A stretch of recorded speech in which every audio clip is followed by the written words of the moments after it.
So welcome to Circle of the Dark Mother. This is the September meeting, and today we're going to talk about dark Gnostic tradition. So Gnosis, what is Gnosis? So first of all, Gnosis, or referring to Gnostic, is a Greek word that means experiential knowledge.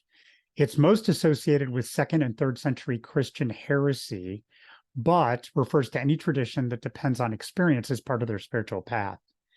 Gnostics, anybody who practices Gnosis, believe that the ultimate proof of magic and spiritual movement is experience.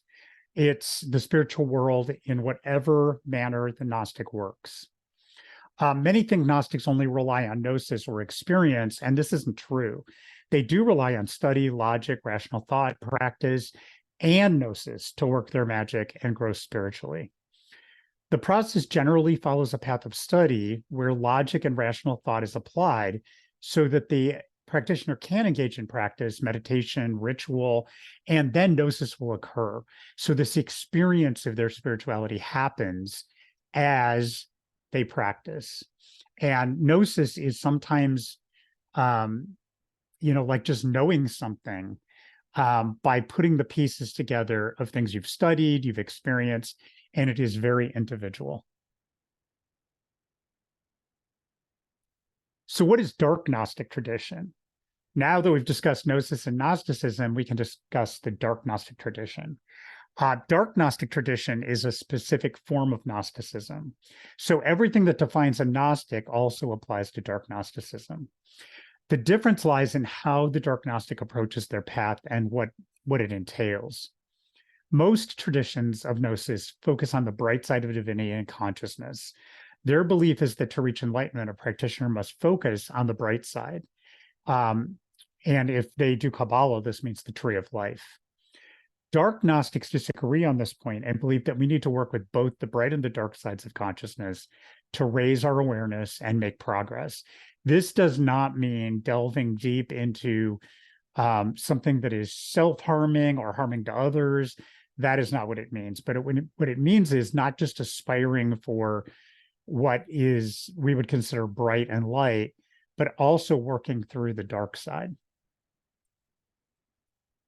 So what are the tools of dark Gnosis? One of the most important aspects is to do shadow work, looking into ourselves and finding anything hidden that needs addressed.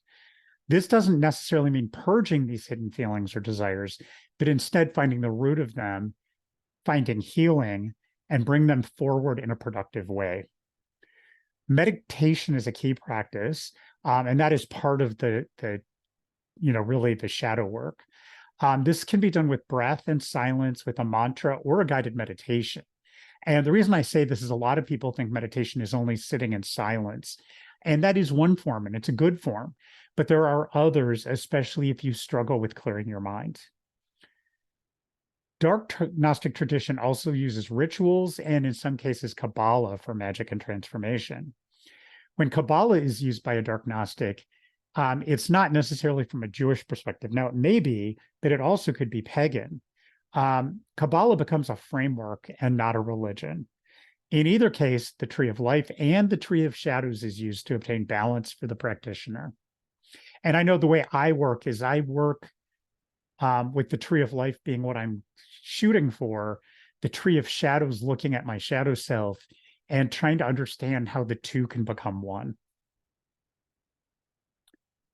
So what's the difference between dark Gnosis and dark pagan tradition? There is an excellent tradition called dark paganism, and it has much in common with dark Gnostic tradition.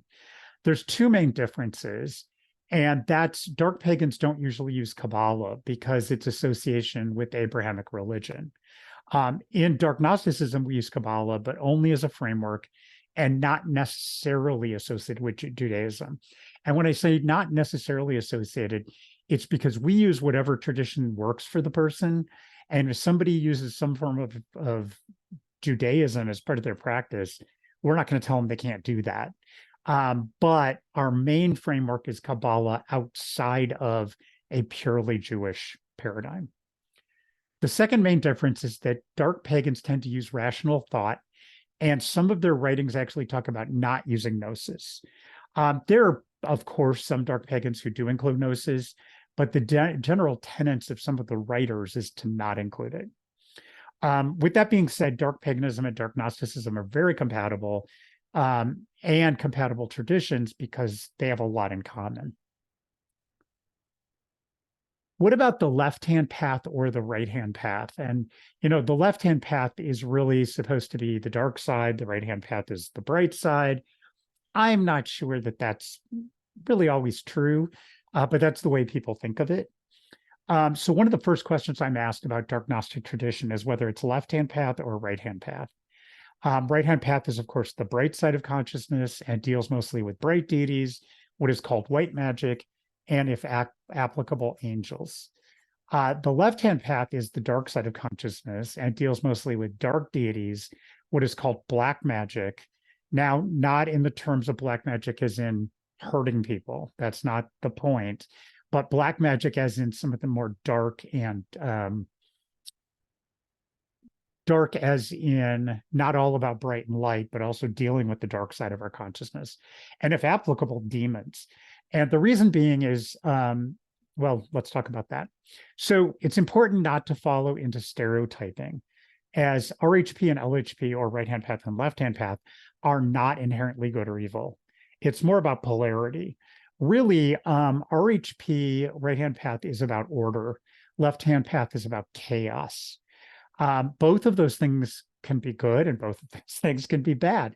If we delve too far into order and become so rigid we can't transform or help somebody no matter what their issues is, then that's probably not good. On the other hand, if we delve so much into chaos that we can't function, that's not good either. So, and again, it's about the individual, it's not about the person, but those are examples. In the right-hand path that uses Kabbalah, the tree of life is used, while in left-hand path that uses Kabbalah, the tree of shadows is used. Dark Gnostic tradition is non-dual, so we use what is considered LHP and RHP, and both the bright and dark trees. We feel that embracing both sides is our best way to finding our true selves. We must integrate all of ourselves to find enlightenment. And I always want to keep prefacing, this is not about, when we say right-hand path or left-hand path, I'm sorry, it's not all about cursing people. In fact, I have never cursed anyone. It's not about death and destruction. It's about embracing the parts of ourselves that we don't want to look at, the shadow self, and trying to make sense of it, and integrating the right and the left, the bright and the dark. So what is Circle of the Dark Mother, the meeting you're at the moment?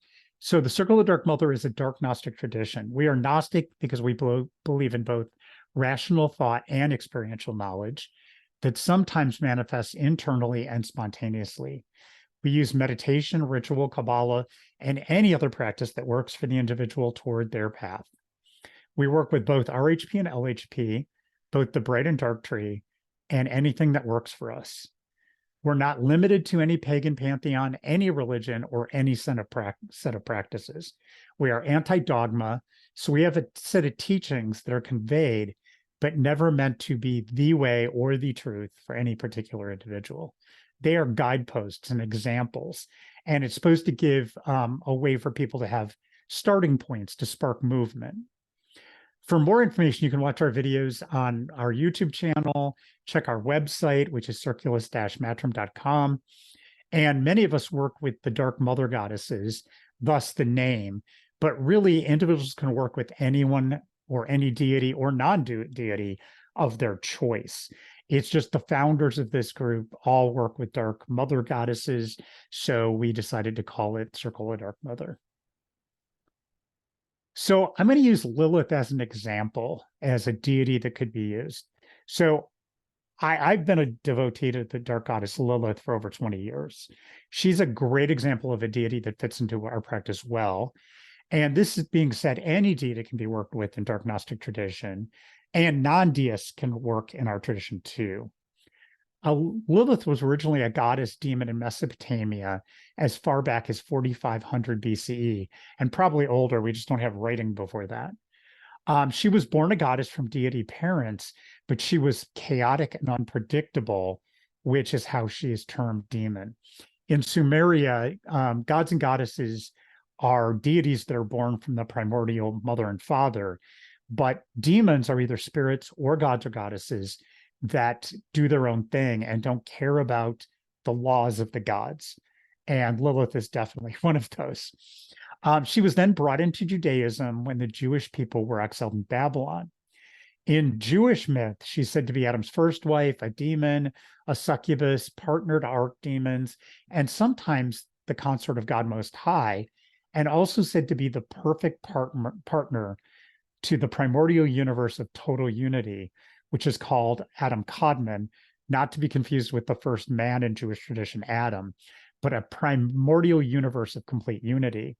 And so this means she is the high goddess in that standpoint, because she's the partner to Adam Kadmon, she's the partner to unity.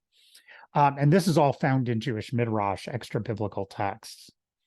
With Lilith being both a goddess and a demon, a human soul, but something more, and the partner to both archdemons and deity, she's the embodiment of both the bright and the dark coexisting at once. And that's why she's a really good example of how to work with deity in the dark Gnostic tradition. Again, she's not the only one. Many deities have a dark and a light side. And really anything that works for the practitioner is, we're non-dual and non-dogmatic. So it's whatever works for you. So that's the presentation on dark Gnostic tradition and Circle the Dark Mother. Wanted to see if there's any questions.